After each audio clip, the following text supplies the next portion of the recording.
I've been waiting to do this video for a very long time. And that, of course, is talk about the attendance in MLS. And the reason why I've been waiting to do this is because I like numbers. And I'm kind of a stats guy. So that's why I put a lot of stats in terms of these attendance. And there's no doubt that attendance has been dropping this year.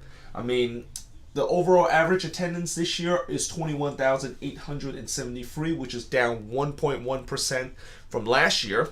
Last year, it was actually an all-time high of 22,000. And this number could have been even lower if Atlanta did not continue to post just record-breaking numbers. And 13 of the 23 teams this season actually suffered drop attendance from last season.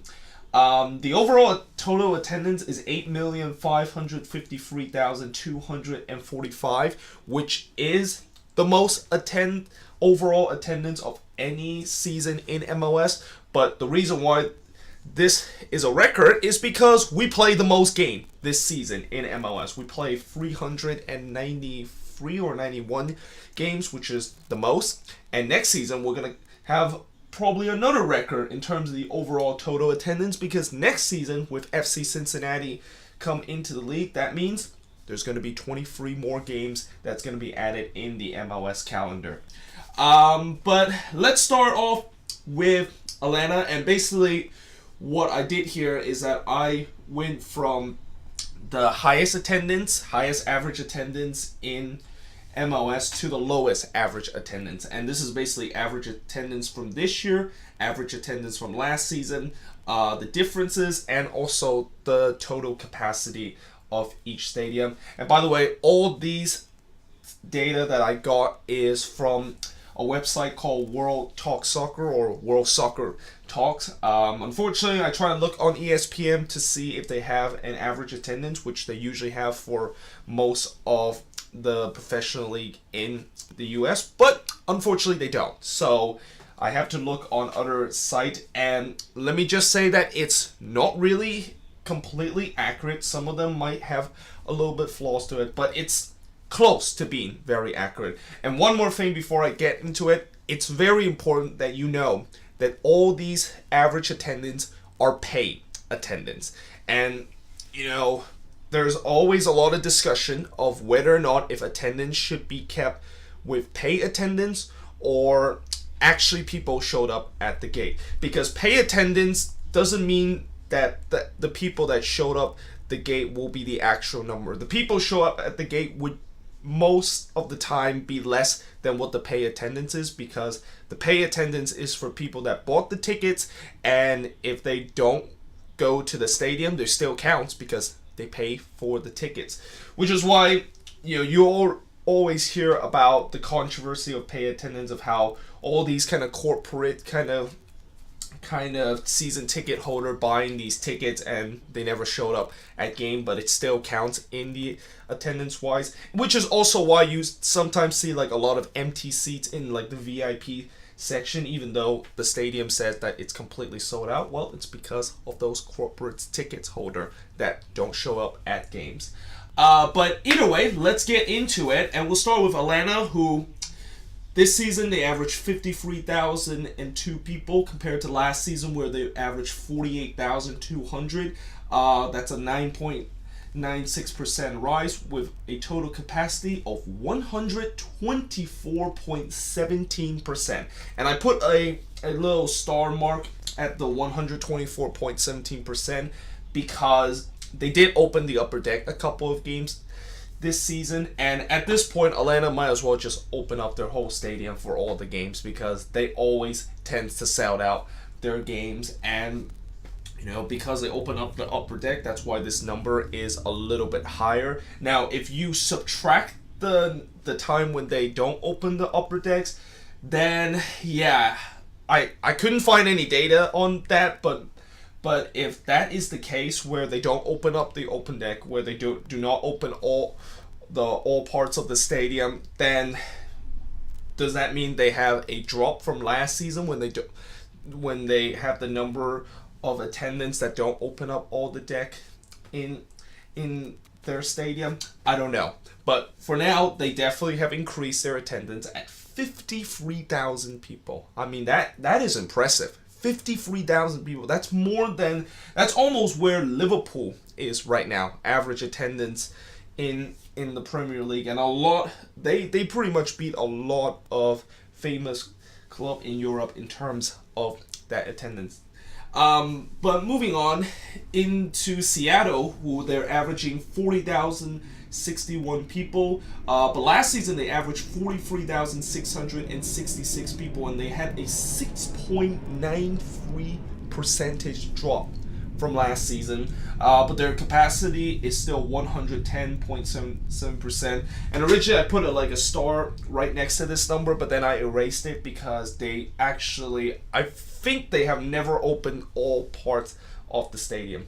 If you're a Sounders fan, you can pretty much correct me if I'm wrong with that fact. But yeah, there are games where they did open partially the upper deck, which is also why I thought about putting the hashtag, well, not hashtag, but the star mark next to the 110%. I mean, their capacity is 39,000, but if you add the upper deck, it could go up to 41 or 42,000. And I think the Sounders, the reason why they suffer that attendance drop is because not a lot of people showed up in the first half of the season. There was a ton of empty seats at CenturyLink Field in the early part of the season when the Sounders are not doing very well. And then in the second half of the season, the stadium were once again filled up because they were doing pretty good. So that's why it kind of made up for it in the second half. It would have been a lot worse if the Sounders would have just gone the complete season being very bad and stuck in almost the last place of the Western Conference. But yeah, they did suffer a big blow in terms of their attendance this year. And another team that suffered a bit of a blow in the attendance is TFC, who averaged 26,628. That's compared to 27,647, which is a 3.69%. And their total capacity is only at 85.92%. And, even in the best season in MLS history, well, what it used to be the best season in MLS history, they still couldn't completely sell out BMO Field. And this season, because of how bad they've been doing, and especially near the second half of the season where there was a ton of empty seats at BMO Field, that's why their attendance kind of dropped a little bit. The Galaxy, 24,444 people they averaged this year. Last year they only averaged 22,246, which is a 9.98% increase from last season, and the capacity is 90.53%. So despite the fact that Zlatan arrives at the Galaxy, which has a big role of why the attendance increased for the Galaxy, they still could not sell out their stadium, and it's kind of weird. I don't know why does the Galaxy never sell out their stadium, even though they have a couple of the biggest star play with their team in their previous 10-year history. I mean, I think back when Beckham was with this team, I don't believe StubHub Center, or back then called the Home Depot Center, was actually sold out whatsoever. So this is a bit of a weird one, but they definitely does increase in terms of attendance because of Zlatan, and people want to go to watch the Galaxy just mainly because they want to see Zlatan. Minnesota, 23,902 people. Last season they averaged 20,538 people, and they actually has the biggest increase out of all the team with 16.38% for a capacity of 109.17%. And I put a star mark next to that because there was one game where they opened up the whole stadium of TCF Bank Stadium, which I think that game they averaged 51,000 people. But that's still pretty impressive, the fact that they continue to increase the capacity of fans showed up. I mean, I know some people will say, well, they had that one game where they had 50,000 people. That's why the attendance kind of increased. But you almost forget that last season they had a game where they had 35,000 people showed up, and that was like the first game of their history in MLS, also known as the Snow Bowl game, because that game was played in a blizzard. And yeah, it's impressive how Minnesota is still continuing to draw up number, and it just shows you how Loons fans are very passionate and supportive of their team. And it's a shame that they're gonna suffer a bit of a attendance drop next season because they're moving into that new stadium, Allianz Field, which has less capacity than the capacity that they have at TCF Bank Stadium. Orlando City, 23,866 people. They averaged 25,028 people last season. That's a 4.64% drop, and the capacity is 93.59%. So this is where the pay attendance really kind of tells the story, because if you look at what happened near the end of the season for Orlando City, it definitely does not look like 93% of the stadium was filled. I mean, there was a ton of empty seats at Orlando City Stadium, and it was so empty that, you know, the wall on, I believe, the north end where they had the supporter group, it was pretty much almost 1/3 full by the end of the season. And the stadium just looked like it was only 1/3 full, and only like 10,000 people actually showed up to Orlando City game. NYCFC, 23,211 people showed up this year. On average, 22,321 compared to last season, their average. And they have an increase of 3.99% in terms of that increase. And the capacity of Yankee Stadium is still only at 80%.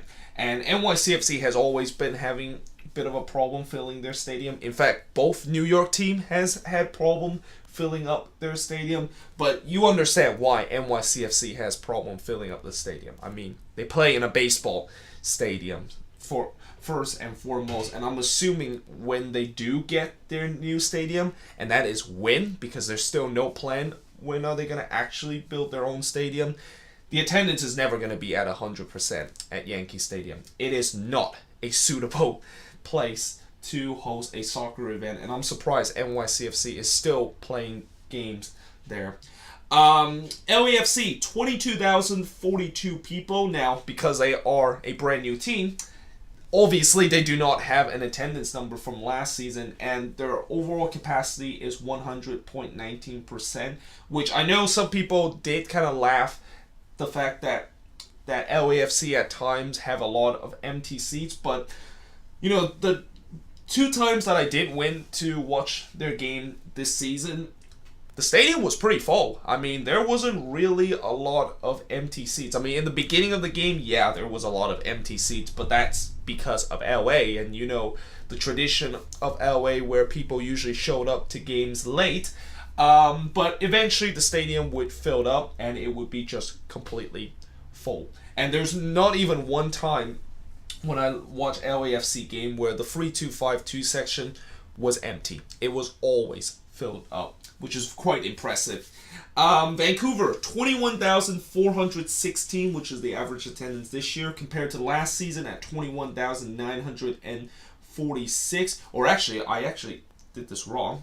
They actually averaged 21,946 people, and last season they're at 21,416. That's an increase of 2.48% for a capacity of 96.82%. Portland, 21,144. No changes from last season. They had the same capacity, although this is pretty much the fixed capacity for Portland because that's the capacity of Providence Park. And I believe either next season or the season after this, their attendance is going to increase to 25,000 because of that whole new renovation that they're putting in. So yeah, this number is going to go up for Portland. And when you watch all those Portland games, I really believe that this is one of the few teams that actually are very truthful in terms of their attendance, because it's always filled up at Providence Park. It is one of the hardest teams to get tickets if you're a general public, because a lot of the season ticket holders will snatch up their tickets, and usually they don't resell it because they want to see their team on a weekly basis. And it's the same thing for Sporting KC too. They averaged 19,950 people, and that is actually an increase from last season when they averaged 19,537 people, good for 2.12%, and their overall capacity is 108.3%. So I think this number means that they probably also had some standing room only seats that they count into this capacity, which is another way to see why some of the capacity is over 100%, because standing room capacity usually does not count toward the stadium capacity. So there was definitely a lot of standing capacity that was filled for Sporting KC. And just like Portland, Children's Mercy Park Stadium is one of the hardest places to get tickets if you're a general public. Then we move on to the right side, and the right side is what I call the side where a lot of teams had problems with attendance, and probably the right side is the shameful list of attendance woes, because pretty much every single team on the right side had attendance drop. And we start off with San Jose. My Quakes team had 19,032 people. That is a drop from last season where they were averaging 19,875 people. They lost 4.24% for a total capacity of 105.73%. But the reason why I put a star mark next to that is because they did have that game, that annual tradition game where they played the Galaxy at Stamford Stadium, and usually that game, it's 50,000 plus filled up that stadium, so that's why the attendance kind of goes up a little bit. So yeah, and during the latter part of the season, I definitely saw a lot of empty seats in this stadium, and part of that has to do with either people are just gonna go to hang out at Labana all game long and don't go into their seats, or the fact that they just never showed up. It's kind of like half and half in between. And I think for once, when I look at the overall attendance for each Quakes game on the MLS Reddit page, for once the front office did not really kind of lie to the fans and said that we always had 18,000 people, because San Jose is one of those teams that always put 18,000 people in the attendance number, even though technically there's not 18,000 people in the stadium, and that there's a lot of kind of corporate kind of season ticket holder buying the seats, and that's why it's always at 18,000. But next up, RSL at 18,605 people. That is a drop compared to last season where they had 18,781 people. They lost only 0.94%, so they lost about 174 or 75 people in attendance compared to last season, and the total capacity is 92.19%. And there was definitely a lot of empty seats at the Riot when I watched RSL game a couple of times this season. And it's kind of interesting why RSL kind of had a little bit of an attendance issue. I mean, they still are one of the most well-attended team in the league, but in the past, the Riot is always filled up. And this season, I'm starting to see a little bit of trend where there's definitely some empty seats in the stadium. The Red Bulls, and this is probably the most shocking stats out of all of the team. So they average 18,661 people, but last season they averaged 21,175 people, and they lost 12.16%, and they only had 72% of the stadium filled up. I mean, I am just kind of really mind-boggled with this stats, and I know from what I said about NYCFC and how New York team usually have issue with filling up the stadium, and the Red Bulls does have a history of try to fill up Red Bull Arena, and part of that has to do with the fact that it's not even in the same state as the team is based in, and also it's kind of like in a bad neighborhood where transportation is pretty hard to try to get to the stadium. But the fact that they had the best season in MLS history, and yet they still suffer a 12.16% drop, and yet still only 72%, which is one of the lowest amount of capacity that it is filled in terms of percentage of all the team in MLS, and yet they still have the best season in history. I mean, I that is just defines logic in terms of me wondering why. Why does the Red Bulls have problem filling up their seat? You would think that people would want to watch this team, and it's not like the Red Bulls are a boring team. They are a very fun team to watch, and yet people just don't show up to the games. It's kind of weird in some way. But Montreal, they averaged 18,569 people this season. That is a big drop compared to last season when they averaged 20,046 people and they have minus 7.37% in terms of the percentage that they lost, and they only filled up 92% of Saputo Stadium. And the interesting thing about Montreal is that they did play a couple of games at Olympic Stadium, and I think maybe the reason why there's a big drop in that is because they played more game at Olympic Stadium last season, and Olympic Stadium is definitely bigger than Saputo Stadium by a lot, so that's why the attendance-wise is a little bit kind of skewed. But still, I would think that Montreal would have a higher attendance than this, because a couple of times when I watch Impact game, their stadium is pretty filled. There's not really a lot of empty seats, but yet it still says that they only have 92% of the stadium filled up. New England, 18,347 people on average showed up to their games compared to 19,367, so they dropped 5.27% in terms of the attendance, and they only filled up 73.38% of Gillette Stadium. And New England is another team that has been having problem filling up their games for the past couple of seasons, but unsurprisingly, the Revs, obviously, they play in a stadium that is basically in the middle of nowhere. I mean, it's like 40-minute or 50-minute away from Boston, and New England is supposed to be a kind of Boston team, and yeah, it's a bad location in terms of where the stadium is. And they're playing in the same stadium where the New England Patriot plays, and it feels like they definitely need to think about getting a new stadium. They're kind of like stuck with those MLS 1.0 kind of logic where they can just play in NFL stadium, and yeah, that is the way to do it. They don't even need to build a soccer specific stadium. So meanwhile, moving on, DC United at 17,635 people.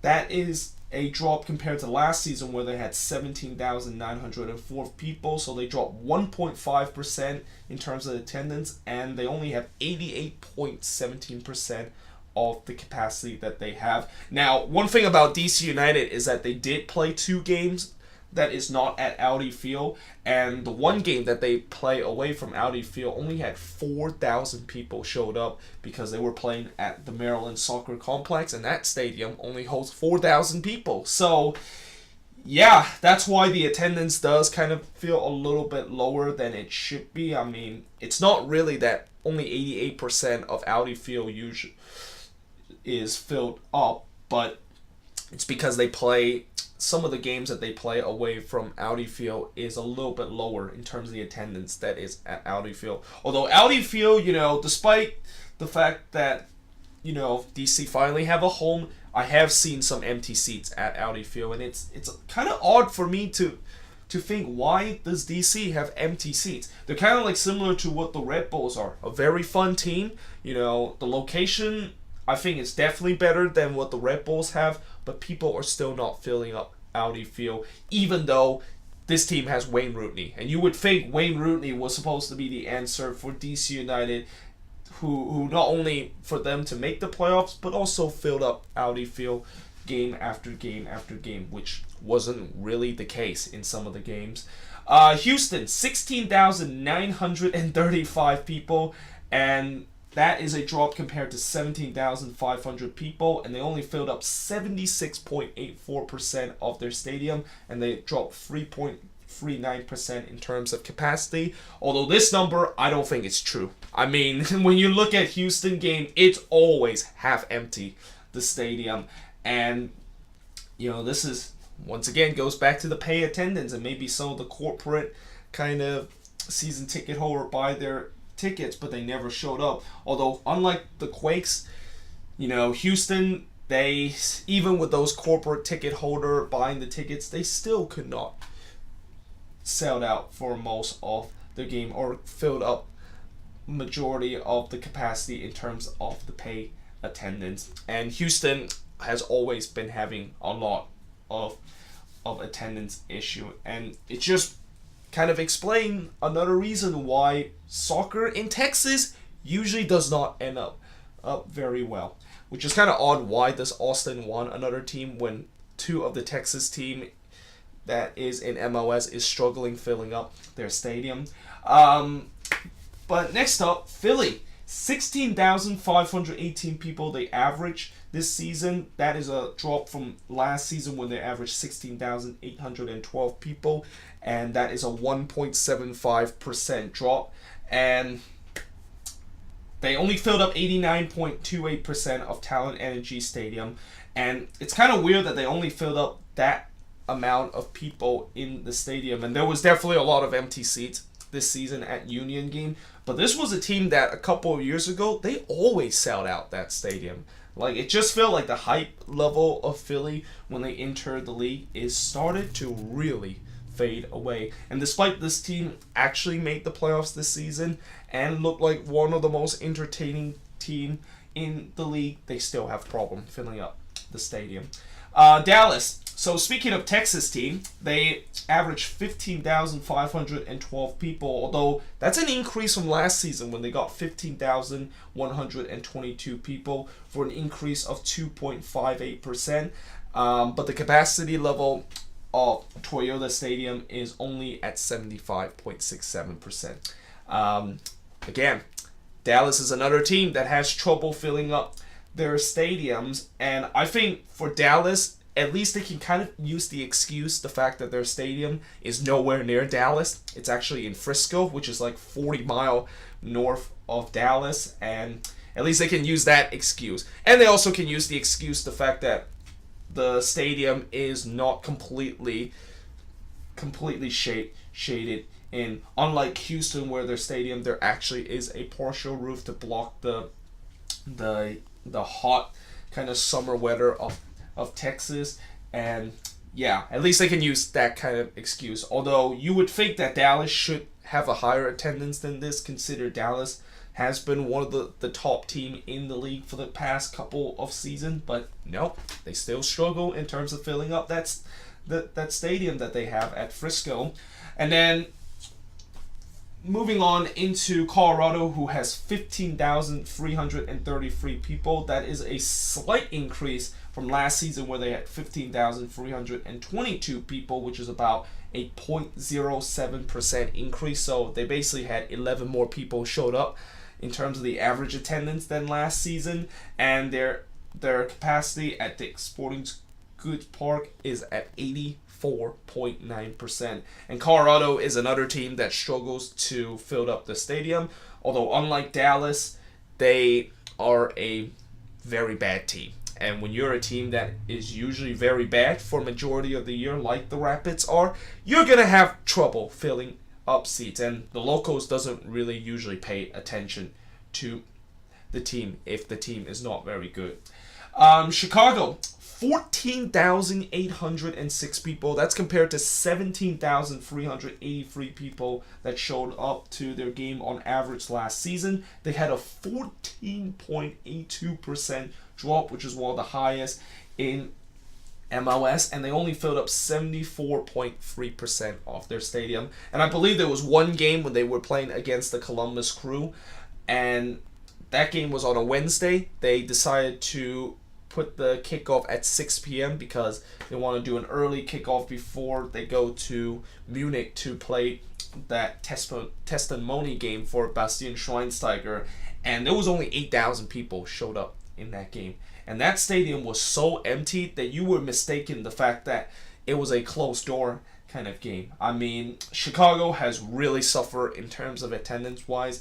And again, a lot of that has to do with the fact that last season Chicago was good, So people showed up, and when a team is bad, like what Chicago is this season, they don't show up. And it's also in a bad location too. I mean, Bridgeville is nowhere near Chicago.